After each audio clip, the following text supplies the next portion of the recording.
Creo que nace del miedo, es decir, de ese profundo miedo que ya nos hemos acostumbrado. Tú no sé si te acuerdas que post pandemia, había pasado 6 meses después de la pandemia, empezaron ya las imágenes de sicariatos, empezaban a matar gente, les veías acribillados en los vehículos. Me refiero incluso antes del tema de Harrison Salcedo. Uno de los primeros sicariatos que vimos fue el de Rasquiña en un centro comercial. Y claro, las imágenes te impactaban, pero hacíamos la del morbo ecuatoriano y queríamos ver más fotos, queríamos ver el cadáver. Y empezaban a matar fiscales, jueces, gente que no sabíamos quiénes eran, es decir, los muertos venían, Efraín Ruales. Hoy sigue pasando lo mismo, pero como ya estamos acostumbrados, hacemos scroll, pasamos el dedo. Ya es absolutamente normal ver cadáveres y ver sicariatos, ya a nadie le importa. Recién creo que una masacre que mataron 10, 12 en playas o más. Yo pasé la noticia, pues se murieron 10 personas en playas.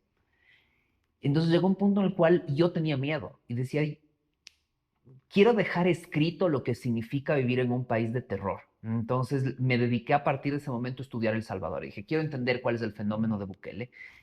Obviamente en el libro hay una parte muy falsa, que las historias son reales, pero evidentemente todas pasan en Ecuador, ninguna pasa en El Salvador. Pero decido entender qué es lo que pasaba en El Salvador, cuál fue la lucha de Bukele, que muchas cosas están bien y muchas están mal, las cosas no son blanco y negro.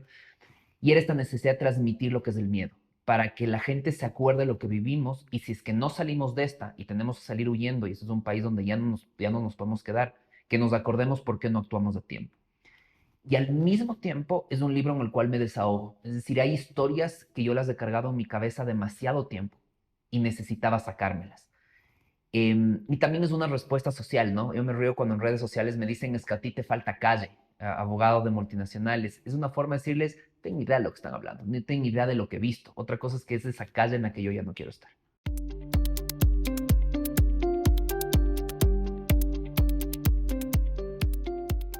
De Borges porque me gusta su poesía. No soy un tipo de poesía, tengo muy, muy pocos poemas que me gustan. Y lo que decidí hacer, esto es una emulación, es mi copia a Oscar Vela. Oscar Vela en la mayoría de sus libros, los títulos son versos o partes de los poemas de Borges. Así que me puse a leer a Borges, a Lorca, me puse a leer algunos y dije, ¿qué título me puede quedar bien? Así que encontré Ferros de ejércitos construir en el abismo porque significa muchas cosas y significa lo que tú quieras que signifique. Es decir, ¿cuál es el ejército? ¿Cuáles son los abismos? ¿Abismos entre buenos y malos? ¿Qué es ser buenos y malos? ¿Entre ricos y pobres? ¿Entre países? ¿Entre un país que salió de la inseguridad o no? Así que creo que es un título que evoca lo que el lector quiera sentir.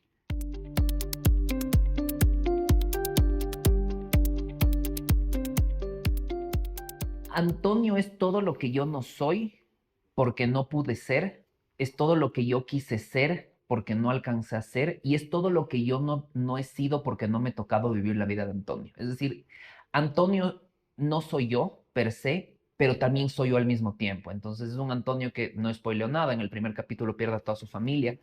Yo no le he perdido.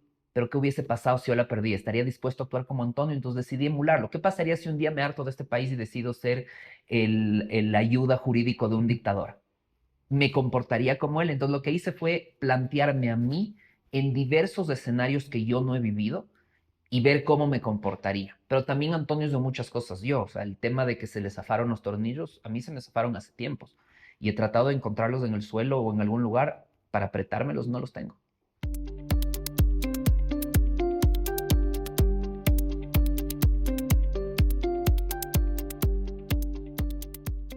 O sea, si el país se vuelve inviable, yo tuve en algún punto las ganas de irme. Es decir, de decir, al final tengo esta vida para vivirla. Me quiero morir, quiero que un sicario me mate por error o porque me hizo un enemigo que no debía.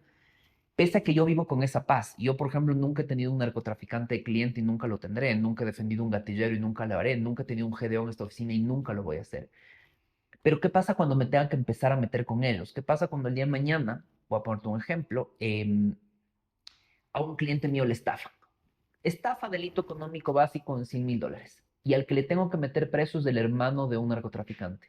Es decir, no me estoy metiendo contra el narco, pero al mismo tiempo puede llegar al punto en el cual ya cualquier acción que tú tomes como abogado, ya sea meterte contra el narco. Entonces eso pasa cuando el narco se apodera del país. O puede pasar que el día de mañana empiecen a pasar cosas, que esto también es importante, y es que vengan narcos a mi oficina y me digan, queremos que tú seas nuestro abogado.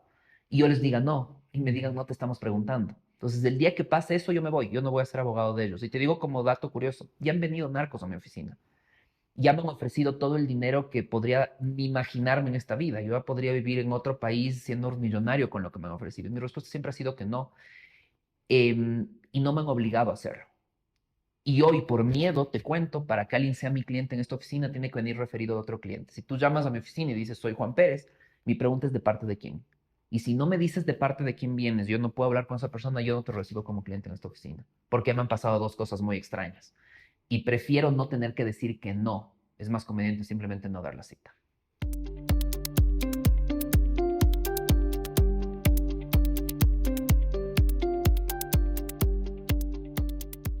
Es que Bukele o Lebuque es un personaje fascinante. Entonces habrá los detractores de Bukele que le digan monstruo, dictador, violador de derechos humanos, pero es un personaje fascinante. Y yo creo que lo que le pasa a la humanidad en general es que es súper fácil gritarle a alguien que apriete el botón y luego gritarle por qué apretaste el botón. Pero muy pocos seres humanos se atreven a apretar el botón de la lucha contra la delincuencia, el botón de tomar una decisión. Todo el mundo está muy cómodo desde abajo diciéndote cómo debes luchar contra un régimen de terror, es decir, contra un país de terror, pero nadie se atreve a subirse al podio y pelear. Entonces yo creo que Bukele es un personaje hermoso para estudiarlo, la historia lo pondrá en su lugar.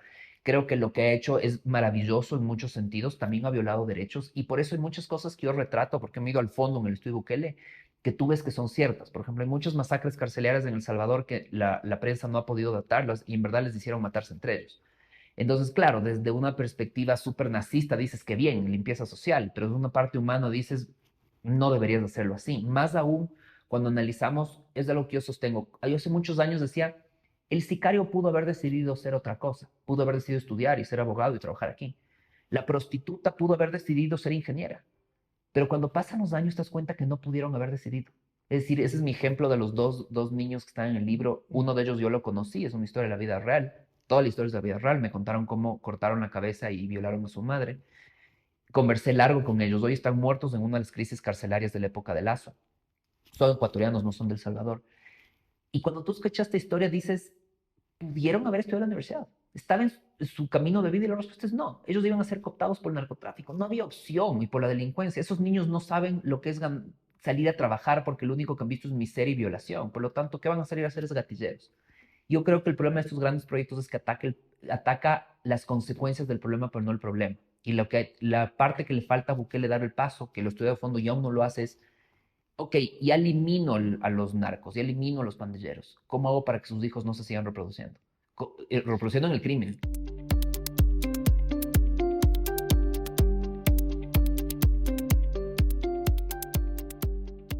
Para mí no es viable. O sea, mientras estamos seres humanos no podemos ser iguales, porque no somos iguales. Alguien me decía es que somos iguales. No, tenemos que tener los mismos derechos de acceder a oportunidades, pero siempre se va a destacar uno más que el otro.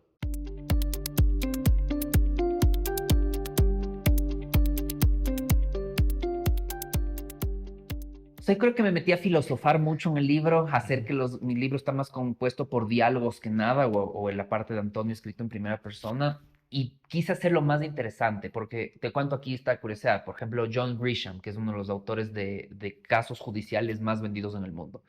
Yo me he leído algunas de sus novelas y dejé de leerlo el día que me di cuenta que me aburría mucho, porque mis casos son mucho más interesantes. Entonces, yo que vivo el derecho todos los días y que he vivido esos casos, pude haberlos contado como un abogado, como un investigador y hacerlo como una novela de suspenso. Y dije, no estoy para eso. Amo la literatura.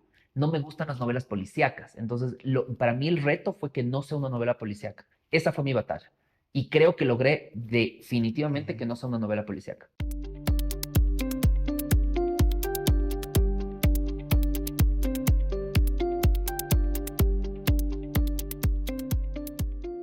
Pero no lo he pensado.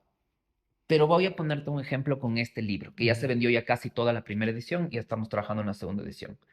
Digamos que la primera edición me toquen 480 a $500. ¿Puedo vivir con eso? Y la respuesta es no, porque digamos que vendo dos ediciones, $1,000 al año me alcanzan, estamos hablando de menos de $100 al mes. Y no puedes vivir con menos de $100 al mes. Entonces, ser escritor es muy difícil, ¿ya? Es decir, vivir como escritor es muy difícil. Entonces, yo quise toda mi vida ser escritor, desde que era niño, porque pasaba leyendo en el bus, en los recreos. Pero también me dije, es una vida súper de bohemio, de no lograr salir. Luego que le paren bola a un ecuatoriano en el mundo es dificilísimo. Entonces dije, voy a hacer en lo que yo soy muy bueno. Y yo me siento que soy muy bueno en el derecho. Voy a tener estabilidad económica, para por fin y estable con inversiones y con todo poder hacer eso en libertad, sin frustrarme, sin que si un libro no se vende porque le vaya mal, entre en una depresión absoluta porque no tengo para comer mañana. Y claro, tienes autores como J.K. Rowling, que escribió Harry Potter, y estás del otro lado. Esa es la esencia de algo que yo siempre digo, es el panadero tiene que levantarse a hacer pan todos los días, porque si no vende pan, no come. El abogado tiene que levantarse todos los días a ofrecer sus servicios, no come. El literato que triunfa logra hacer algo maravilloso, tiene que escribir el libro una sola vez, no más. Y escribiéndolo una vez, come. Es catarsis. Tengo una novela ya casi lista que será mi próxima novela que se llama Tanto Todo.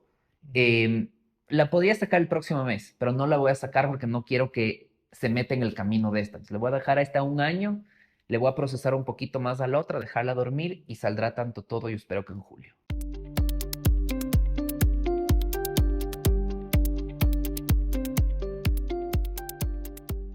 No creo que sea el único camino. Yo tengo una teoría en esto, y es yo necesito, ya tengo la ley, ya tengo las leyes que me permiten meter violadores, asesinos, sicarios, narcotraficantes a las cárceles. ¿Sabes qué me falta? Que los metamos a las cárceles. Pero tú ves, pararon tantas toneladas de drogas, siguen aumentando las penas, súper chévere, se salvan casi todos. Es decir, lo que yo no quiero es que haya culpables libres, yo quiero que haya culpables presos. Entonces, ¿qué se necesita? Un sistema judicial que funcione y el nuestro no funciona. Entonces yo no necesito a alguien que me diga tienen que irse 70 años a la cárcel, no necesito a alguien que me diga cadena perpetua, no necesito a alguien que me diga pena de muerte, necesito a alguien que me diga que con la que ya existe es suficiente. Porque te digo, con las leyes que existen antes de Novoa y sus reformas, y es suficiente.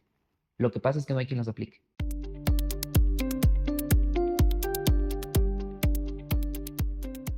No necesariamente como Bukele, no me quiero arriesgar a decir que es como Bukele, pero sí creo que ¿sabes dónde necesitamos algo parecido a Bukele? No en el poder ejecutivo, sino en el poder judicial, sin metida de mano en la justicia, pero necesitamos un poder judicial tan sólido, tan limpio, que permita procesarles. No, a mí me da miedo un Bukele porque el problema de Bukele es que funciona maravillosamente para luchar contra el crimen, pero también pone en riesgo muchísimas otras libertades. Y el momento que eso se eterniza, terminas teniendo un país seguro, pero un país donde no eres libre. Entonces, yo prefiero tener un Bukele en el sistema judicial y no en el Poder Ejecutivo.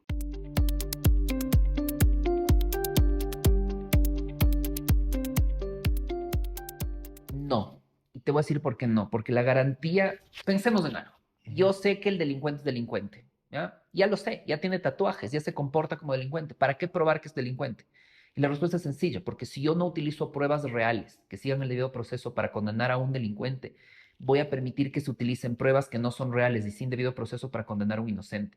Cuando la gente a mí me pregunta por qué garantizar los derechos a los monstruos, la respuesta es porque esa es la única forma de garantizar los derechos a los inocentes. El día que yo me decido saltar ese paso, sacrifico a los inocentes y pierdo esa línea. Yo voy a dejar que un gobierno decida quién es terrorista y quién no, quién es el malo y quién es el bueno, no, que sean los actos lo que determinen. Entonces, cuando yo rebaso esa línea, sí, empiezo a combatir con más fuerza la delincuencia y empiezo a poner en riesgo a todos los que no cometemos delitos.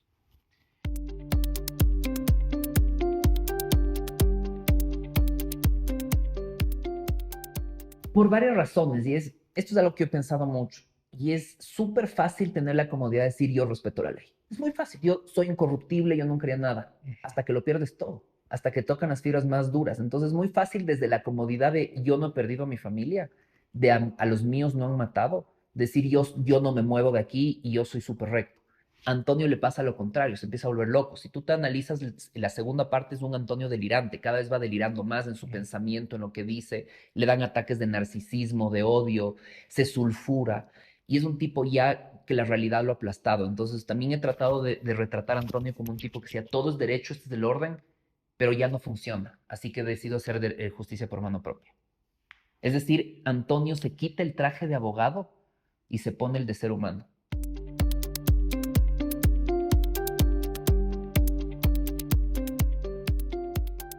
Absolutamente. El sistema judicial latino no está preparado para luchar contra el crimen, contra este tipo de crimen. Antes el criminal era Odebrecht, ¿ok? Delitos económicos.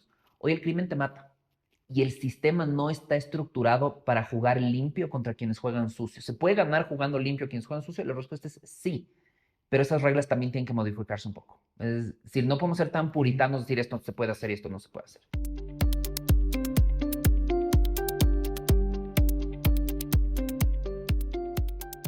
Sí, es decir, ya logramos sacar la delincuencia de las calles, pero darles un ratito y ya vuelve a aparecer. Porque al final lo que tienes que atacar es el caldo de cultivo de la delincuencia. Es decir, ¿cómo haces que ese niño que tiene dos opciones, ser formal o ser delincuente, decida ser formal? Y los incentivos y los estímulos de ser un criminal son mucho más grandes que el de ser formal. El gran proyecto del Estado es cómo logro que esos niños decidan huir del crimen. Y es la parte más difícil.